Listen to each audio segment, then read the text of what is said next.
Hi everyone and welcome back to the channel. You've just left a meeting where leadership drops the bomb. We need this massive feature live in 6 weeks. You check your plan and you think, we'll be lucky to test in 12. Sound familiar? Yeah, it's the classic product pressure cooker. Today we're diving in to how to handle timeline and scope pressure without turning into the no person. Let's sort out that conversation. I'm Susanne, and I've launched many products and projects, often brought in to turn around troubled initiatives. I help PMs manage their stakeholders. First, let's ask ourselves why this is happening. Here's the thing, most of the time, unrealistic timelines aren't bad intention.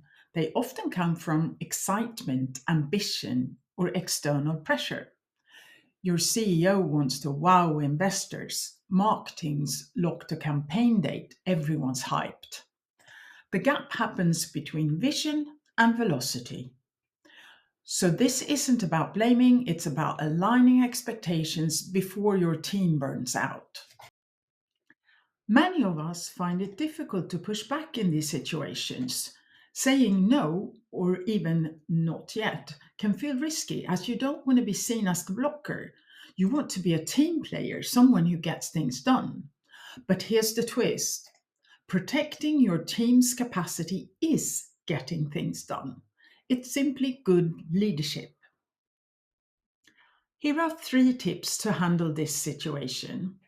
The first tip is to offer options, not obstacles.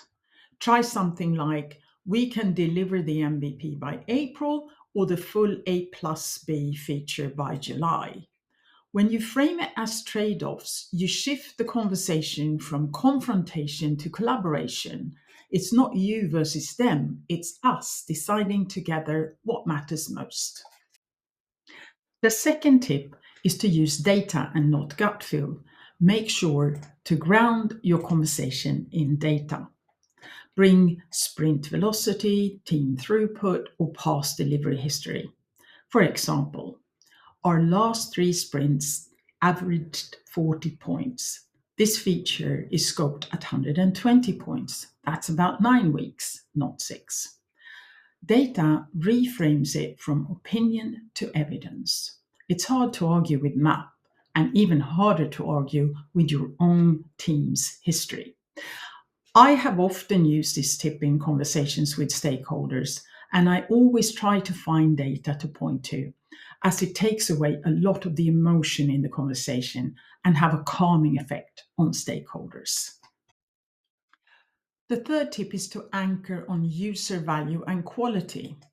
Bring the focus back to those 2 factors. Say, we could ship everything by April, but we risk bugs and churn. If we focus on the most valuable flow, we can ship faster and deliver impact. Your goal isn't just speed, it's sustainable value. Remember, rushed work gets reworked. Quality buys trust.